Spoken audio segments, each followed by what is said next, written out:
anggang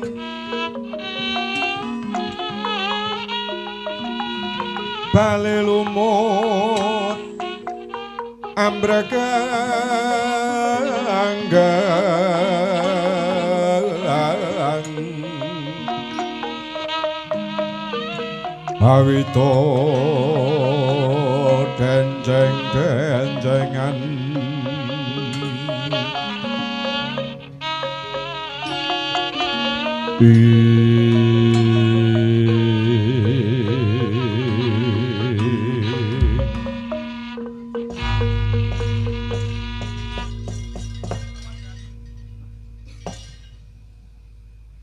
Duh Kanjeng Koko Prabu jimat pepunden kula ingkang sayektos tansah kula ajeng-ajeng sedaya kaberkahanipun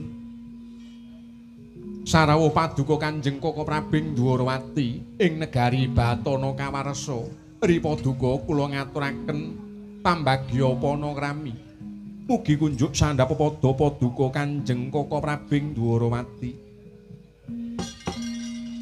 Yayi Prembagening siade ingkang rumentah dhateng pun Kakang kula tampi tangan kula kekalih. Kula kalungaken ing lungaya, kula petekaken wonten ing Pernaja, rumekti Wardaya mawana bawa leksananing pun Kakang. Mboten langkung pudya pangestawaning pun Kakang kantur ngarsa paduka Yai Prabu.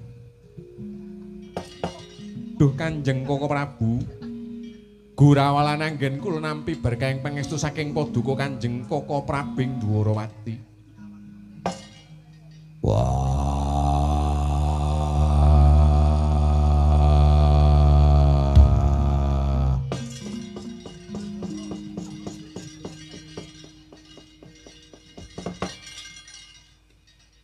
Sarawuh jelithang kresna kakangku ana negara Batana Kawarsa.